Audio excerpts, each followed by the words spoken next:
Hello there. Thank you so much for joining us. This is News Channel Nebraska. My name's Eric McKay. Let's take a look at our top headlines today. After more U.S. strikes on 3 nuclear facilities in Iran over the weekend, Iran's army commander warns a strong response is in the works, and analysts worry Tehran could retaliate by disrupting the flow of oil through the critical Strait of Hormuz. As Amy Kiley reports, the president is set to meet with his national security team on Monday.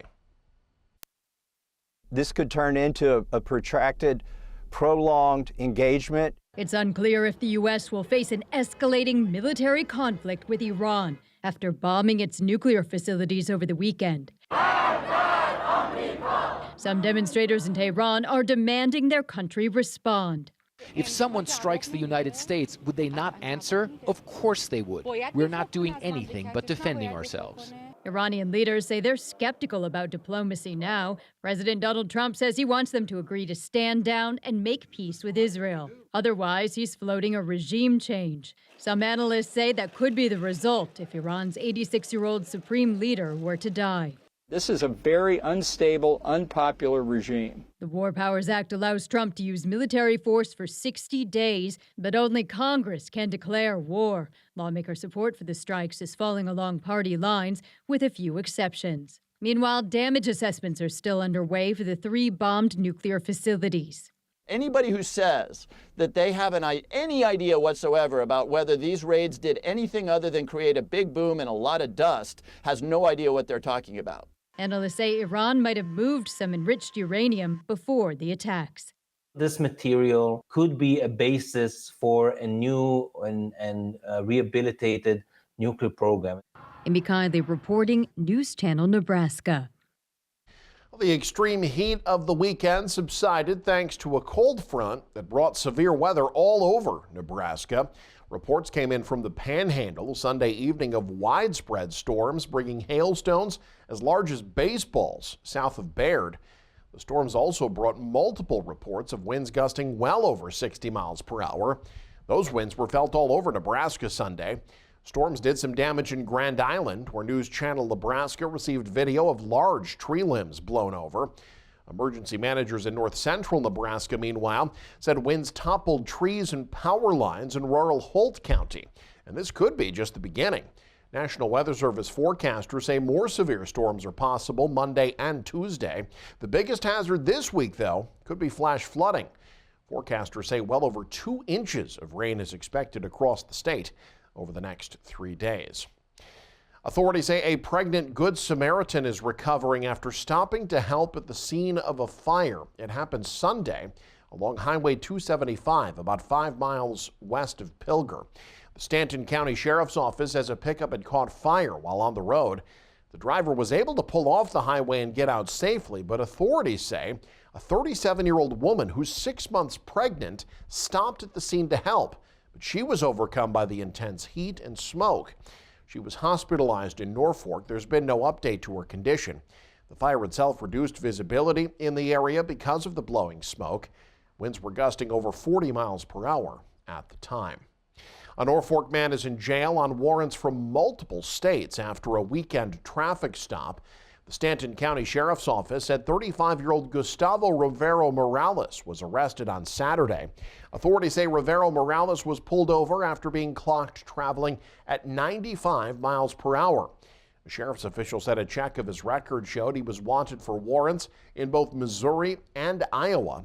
Stanton County Sheriff Mike Unger said in a news release this is the latest in a rash of high-speed traffic stops of late. He says 4 drivers were cited for going over 100 miles per hour in the past week alone. The head of a Nebraska Natural Resource District has been put on leave. The Nebraska Examiner reporting the Lower Platte South NRD voted last week to place General Manager Mike Sosek on leave. NRD officials have released very few details, saying only that it's a personnel matter. Now, last week, the NRD also resolved a federal sexual discrimination lawsuit involving a former Lower Platte South NRD employee who said she was passed over for the general manager's position because she's a woman. Board members have said they can't comment on whether or not the lawsuit is related to Sosek's suspension. He's been GM of the Lincoln-based NRD for 2 years. Prior to that, he served as general manager of the Lower Elkhorn Natural Resources District, based out of Norfolk. Nebraska's casinos are collectively inching closer to $5 million raised in taxes over the course of 1 month. 3 of the 4 casinos in the state set a single-month record for the amount of gaming tax revenue brought in May. For the first time ever, Lincoln and Omaha both cleared $1 million going to the property tax credit cash fund.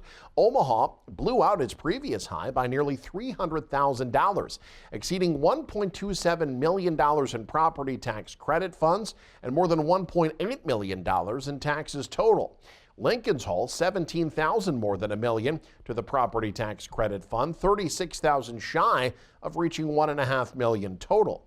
Grand Island Casino and Resort, meanwhile, brought in more than $775,000 for the first time in property tax credits. That set a new high water mark for the 3rd straight month.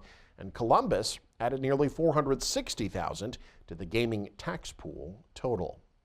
Well, Homestead Days made it through an extreme heat warning over the weekend. Doug Kennedy has more.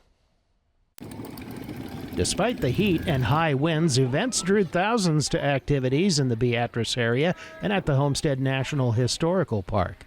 It's been fun. We've been hot, but we've made a few adjustments to a couple events, but people are still coming out. As temperatures hit the upper 90s, accompanied by strong winds, an annual car show at Chautauqua Park was held Sunday with around 100 entries as events shifted to the park for the final day of the celebration. Executive Director of the Beatrice Area Chamber of Commerce, Angie Bruna, said the high heat prompted a schedule adjustment to activities at Charles Park on Saturday. Our outdoors, we moved into the BPS building, the admin building gym, and it worked out pretty well. The bounce houses were all in there. We did arts in the park, and we still had our climbing rock wall, so we still did it. We just modified it a little bit. Bruna says to put on a celebration like Homestead Days, it takes upwards of 100 volunteers when you consider chamber, Main Street, organizational, and national park-sponsored events. And I know our partners like at Homestead rely heavily on volunteers, and out at Ribfest, they're volunteer driven. Most of the activities planned, it's not like the staff executing the things. So just that, so pick one of the things and give your effort toward it. Yeah. And we're super grateful for our volunteers that do come out. We have our great boards from the different groups that get together. We have a great partnership with the city of Beatrice to make it all happen, and it's definitely not something that our small staff at the chamber can make come to life on our own. Those with suggestions for future events as part of Homestead Days need to keep in mind one thing. If you bring the idea, make sure that you bring support to make it happen too. But we're always looking to evolve Homestead Days because like the same events that we would have done 20 years ago aren't necessarily the ones we're still doing. But sometimes we'll do throwback events too. So if you have ideas, would like to see something come together, definitely get in touch with the group and we can see what we can work out.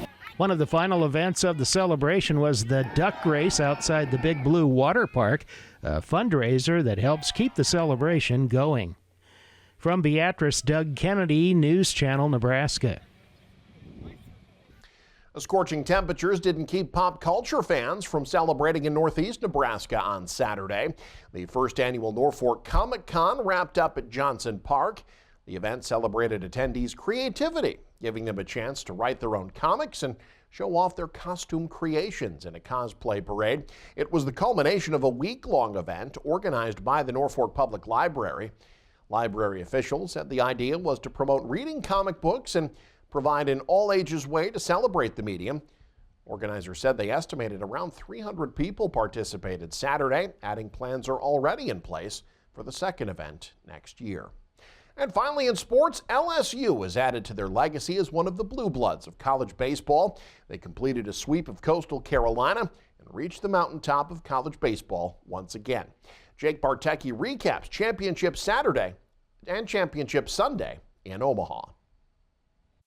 The dynasty known as LSU baseball lives on. The Tigers win their 8th Men's College World Series National Championship, knocking off Coastal Carolina 5-3 on Sunday afternoon, completing a sweep in the College World Series Finals. As the Tigers realize a major dream and a major accomplishment, it's hard to describe the feeling.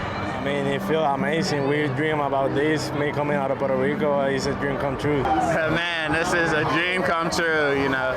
Just so thankful for my family, thankful for this program. This team, man, is just, words can't even describe it.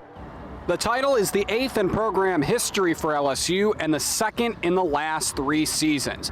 After falling behind 1-0 in the second, Chris Stanfield would give LSU their first lead, part of a 4-run 4th inning. When I went up in that moment, I was just like, this is for my team, you know, this is for the program, and it's bigger than me. So it felt great, but, you know, just thankful I could come through for the team. The signature element to LSU's weekend success started on the mound. Between Cade Anderson on Saturday and Anthony Ianson on Sunday, the Tigers allowed just 3 runs all series. Anderson was named the tournament's most outstanding player after a complete game shutout in Game 1. He and head coach Jay Johnson say they couldn't have done it without their pitching staff. I talk about this a lot, but trust is one thing that we really talk about a lot, and just to have the trust on the mound, whoever's out there, just to go out there and throw strikes and believe in one another. Because there's 3 pitchers that threw in this championship series. All 3 of them are going to be in the major leagues within 18 months. Unless I can convince Chase to come back next year, but I don't think that's happening. We got superstars.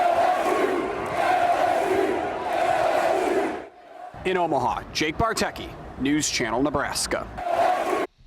And you can stay up to date with the very latest by following us online. Head to newschannelnebraska.com, click on the News tab there. You can also follow us on X, like us on Facebook and Instagram as well. Thanks for joining us. Have a great day. This is News Channel Nebraska.